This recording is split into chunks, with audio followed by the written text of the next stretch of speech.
আসার সময় কাতারে কাতারে রাস্তার দুধারে মানুষের সমাগম। আমি আপনাদের কাছে চিরকৃতজ্ঞ, রানাঘাটবাসীর কাছে। আমি নবজোয়ারের সময় ওখানে এসেছিলাম। আমার মনে আছে রানাঘাট ঢোকার সময় হঠাৎ করে বৃষ্টি শুরু হলো এবং সেই বৃষ্টিতে রাস্তার দুধারে ভিজেও মানুষ আমাদের আশীর্বাদ সমর্থন করেছিল। অনেকে বলেছিল নদিয়া জেলা পরিষদ পঞ্চায়েত সমিতি তৃণমূল কংগ্রেস পাবে না। আমি রানাঘাটে সভা করে আপনাদের আশীর্বাদ খালি পাথেয় করে সমর্থন ভালোবাসাকে চাক্ষুষ করে উপলব্ধি করে আপনাদের সাক্ষী রেখে বলেছিলাম যে তৃণমূল কংগ্রেস নদিয়া জেলা পরিষদ পঞ্চায়েত সমিতি এবং গ্রাম সভা জিতবে। ফল বেরিয়েছিল, আপনারা দুহাতে আশীর্বাদ করে তৃণমূলকে জিতিয়েছিলেন। আজকে আমি বলছি যে সমীক্ষা যাই দেখাক, মানুষের সমীক্ষার থেকে বড় সমীক্ষা কিছু হয় না।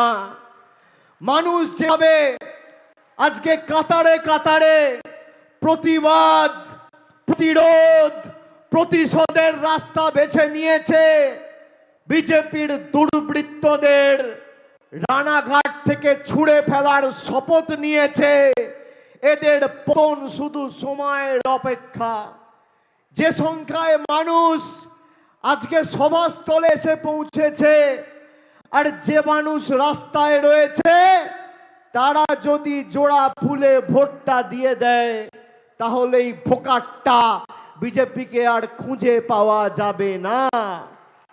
পদ্ম ফুলের প্রার্থী আর বাড়ি থেকে বেরোতে পারবে না। 5 বছর আপনারা এক বুক আশা, স্বপ্ন, চাহিদা, আকাঙ্ক্ষা নিয়ে বিজেপির প্রার্থীকে 2019 সালে জিতিয়েছিলেন। প্রধানমন্ত্রী বলেছিল আচ্ছে দিন আসবে। বলুন মায়েরা যারা এসছেন আজকে, আচ্ছে দিন এসছে 5 বছরে। 10 বছর আগে বিজেপি সরকার ক্ষমতায় আসার আগে কি পরিস্থিতি দেশের ছিল আর আজকে কি পরিস্থিতি দেশের হয়েছে। এই রানাঘাট নদিয়া জুড়ে প্রায় 3 থেকে 3.5 লক্ষ তাঁত শ্রমিকের বসবাস। আজকে তাঁতের সোর উপর নরেন্দ্র মোদী সরকার জিএসটি বসিয়েছে। গরিব মানুষ রান্নায় জিরে ব্যবহার করে, সেই জিরেতে 18% জিএসটি। আর বড় লোকের বাড়িতে তাকে হিরে, সেই হিরেতে জিএসটি হচ্ছে 0। প্রধানমন্ত্রী 2 দিন আগে জম্মু কাশ্মীর থেকে সভা করে বলেছেন যে 10 বছরে আমরা ট্রেলার দেখিয়েছি, সিনেমাটা 5 বছরের মধ্যে দেখাবো। মানে 2014 থেকে 2024 প্রধানমন্ত্রী ট্রেলার দেখিয়েছে, 24 থেকে 29 উনি সিনেমা দেখাবেন। আপনি ট্রেলারে কি দেখলেন? প্রধানমন্ত্রীর দেখানো ট্রেলার, জগন্নাথ সরকারের দেখানো ট্রেলার। ট্রেলারে কি দেখলেন? 3 টাকার ডিম 7 টাকা, 400 টাকার রান্নার গ্যাস 900 টাকা, 50 টাকার পেট্রোল, 100 টাকা, 40 টাকার ডিজেল, 92 টাকা, 17 টাকার কেরোসিন, 75 টাকা, 70 টাকার রসুন, 430 টাকা, 110 টাকার চা পাতা, 280 টাকা। এই হচ্ছে ট্রেলারের নিদর্শন। আমি আপনাদের জিজ্ঞেস করতে চাই, এরপরও সিনেমা দেখতে চান? সিনেমা দেখতে চান কি মায়েরা? সিনেমা দেখতে চান? দেখতে চান? যারা কথা দিয়ে কথা রাখেনি, তারা যে ভাষায় বোঝে তাদেরকে সে ভাষাতেই জবাব দিতে হবে। प्रधानमंत्री বলেছিল आप बीजेपी का उम्मीदवार को जिताइए, बीजेपी को वोट देना मतलब मुझे वोट देना, मोदी को वोट देना। আমি জিজ্ঞেস করতে চাই রানাঘাটবাসীকে, আপনারা গত 5 বছরে প্রধানমন্ত্রীকে কবার আপনার বিপদে আপদে দুঃখে প্রয়োজনে পাশে পেয়েছেন? বিজেপির কোন নেতা কোভিডের সময়, আপনার দুঃখের সময় আপনার বাড়িতে গিয়ে আপনি দুমুঠো খেয়েছেন কিনা, মাথার উপর ছাদ আছে কিনা, পরিবারের সন্তান সন্ততি ঠিক মতো রয়েছে কিনা কবার জিজ্ঞেস করেছে? একবারও নয়। পাশে কাকে পেয়েছেন? তৃণমূল কংগ্রেস। এমনকি 2021 সালেও রানাঘাট লোকসভার অন্তর্গত যে 7টি বিধানসভা রয়েছে, আমাদের নবদ্বীপ ছাড়া ভালো বা প্রত্যাশিত ফল এই 6টা বিধানসভাতে হয়নি।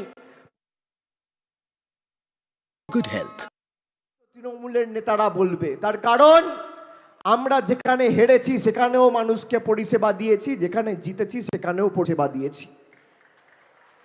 এটাই পার্থক্য।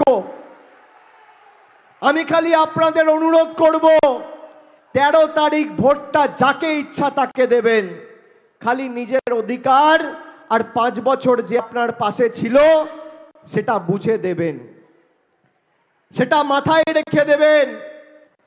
আচ্ছা বলুন, 2019-এর আগে প্রধানমন্ত্রী বলেছিল সব মতুয়া নমশূদ্র উদ্বাস্তু ভাইদের আমার সরকার নাগরিকত্ব দেবে। কেউ নাগরিকত্ব পেয়েছেন? আমরা প্রথম দিন থেকে বলেছিলাম সিএ জুমলা। আজকে মায়েরা বুঝছেন সিএ জুমলা? বলুন বুঝছেন কিনা? সিএ এর যে অ্যাপ্লিকেশন 5 বছর আগে সিএ রুল তৈরি করার নাম করে 5 বছর আগে পাস হওয়া বিল, তার নিয়মাবলী তৈরি হলো ইলেকশনের ঘোষণার 7 দিন আগে। মমতা ব্যানার্জি আপনাদের 2021 সালে ক্ষমতায় আসার আগে বলেছিল লক্ষ্মীর ভান্ডার দেবো। হ্যাঁ কি না বলেছিল? কি বলে বলেছিল কি বলেনি? 5 বছর পরে যদি একটা ফর্ম আপনাকে বিলি করে বলতো 26-এর আগে যেই ফর্মটা ফিল আপ করুন, তারপর আপনি লক্ষ্মীর ভান্ডার পাবেন, আপনারা সেই প্রতারণায় পা দিতেন? দিতেন? দিতেন?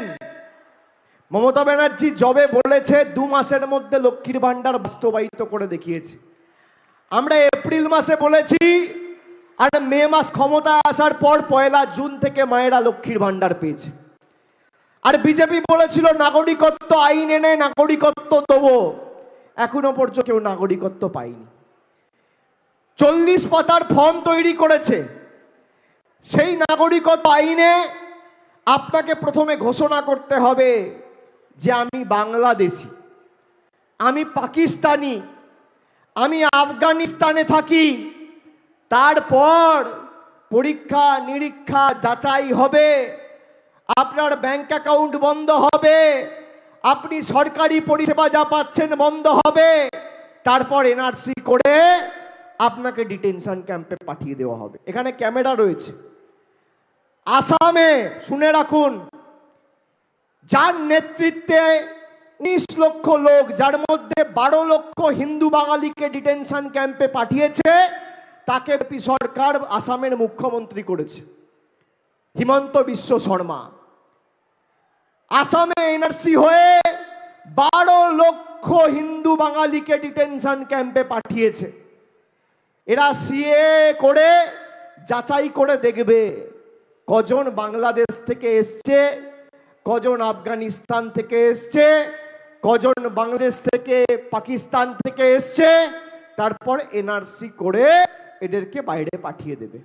আমি আপনাদের জিজ্ঞেস করতে চাই, বলুন মায়েরা, বুকে হাত দিয়ে নিজেকে জিজ্ঞেস করুন, আপনাদের ভোটার আইডি কার্ড আছে, প্যান কার্ড আছে, আপনারা লক্ষ্মীর ভান্ডার পাচ্ছেন, পয়সায় রেশন পাচ্ছেন, স্বাস্থ্যসাথী কার্ড পাচ্ছেন, আপনারা ভোট দিয়ে প্রধানমন্ত্রী নির্বাচিত করেছেন, সাংসদ করেছেন, বিধায়ক করেছেন, মুখ্যমন্ত্রী নির্বাচিত করেন।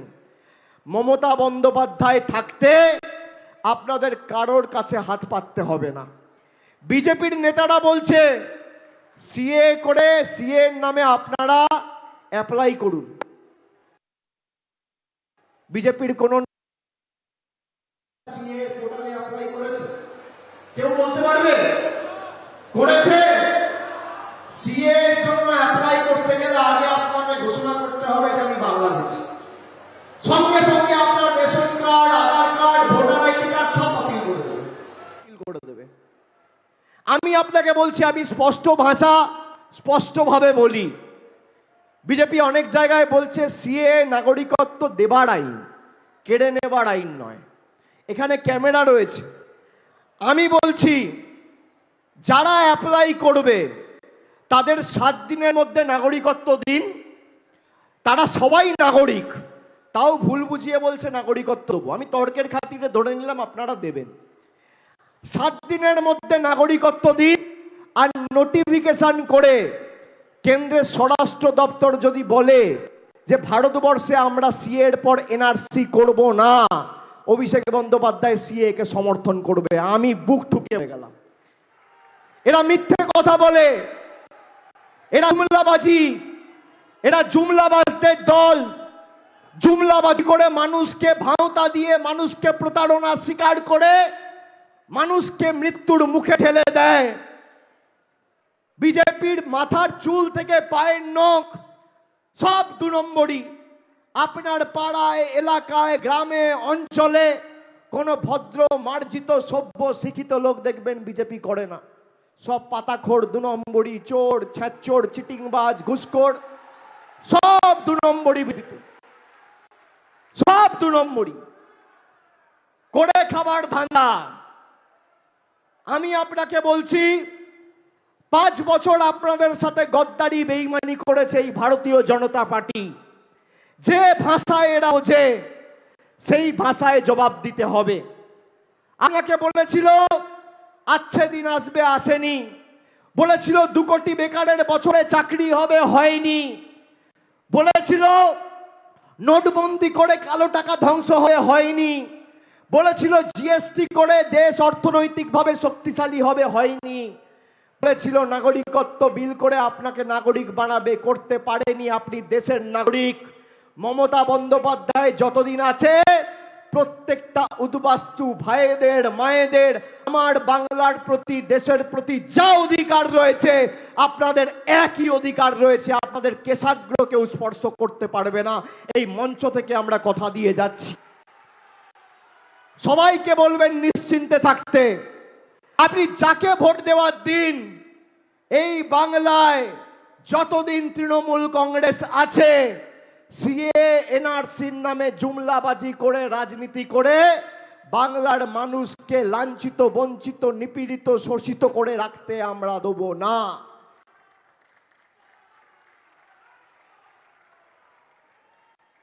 জগন্নাথ সরকার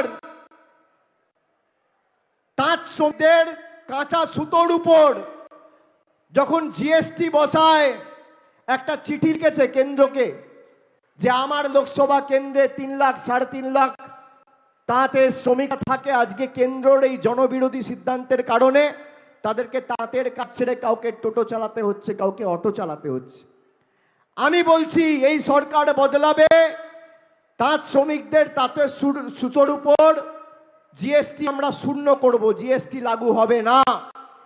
এবং তার সাথে গত 7 তারিখ, গত মাসের 7 তারিখ, মার্চ মাসের 7 তারিখ রাজ্য সরকার বিজ্ঞপ্তি করে বলেছে যে আমরা এই তাঁত শ্রমিক ভাইদের সমবায়ের অধীনে নিয়ে এসে তারা আর মহাজন আর বড় বড় শাড়ির মালিকদের কাছে আর লোনের জন্য টাকা চাইবে না, সরকার তাদের লোন দেবে। আমরা বিজ্ঞপ্তি জারি করে প্রকাশ করেছি। এই হচ্ছে আমার বিজ্ঞপ্তির কপি, হাতে নিয়ে এসেছি। আমরা কথা দিয়ে, আমি ডিসেম্বর মাসে এসেছিলাম 2022 সালের, তারপর 23-এ নবজোয়ারে এসেছিলাম, কথা দিয়ে গেছিলাম, কথা রেখেছি। নবজোয়ার করার সময় আমাকে মায়েরা, দিরা, বৌদিরা রাস্তার দুধারে যখন গেছি ধরে বলেছে, বাবা মূল্যবৃদ্ধির এই বাজারে ক্রমবর্ধমান জিনিসপত্রের দাম বেড়েই চলেছে, দিদিকে বলো একটু লক্ষ্মীর ভান্ডারটা বাড়াবে, সংসার চলছে না, কি করে সংসার চালাবো। আমি বললাম, মা আমরা চেষ্টা করব। আপনি পঞ্চায়েত নির্বাচনে কোনো ভাওতার শিকার হবেন না, নিজের অধিকারটা সামনে রেখে ভোট দিন। আপনি লক্ষ্মীর ভান্ডার সামনে রেখে ভোট দিন, আপনি 100 দিনের টাকাকে সামনে রেখে ভোট দিন। আপনারা দিয়েছেন, বলুন আজকে 500 টাকার লক্ষ্মীর ভান্ডার 1000 হয়েছে কিনা। মানুষ যে দাবিকে সামনে রেখে ভোট দেবে সেই দাবি বাস্তবায়িত হবে। কারোর ক্ষমতা নেই সেই দাবি থেকে আপনাকে দিনের পর দিন, মাসের পর মাস, বছরের পর বছর বঞ্চিত করে রাখবে। 2019 সালে আপনারা নিজের আবাস, নিজের ঘর, মাথার উপর পাকা ছাদ, রাস্তা, জলের প্রকল্প, এই বিষয়গুলোকে সামনে রেখে ভোট দেননি। আপনারা ভোট দিয়েছিলেন কি? রাম মন্দিরকে সামনে রেখে।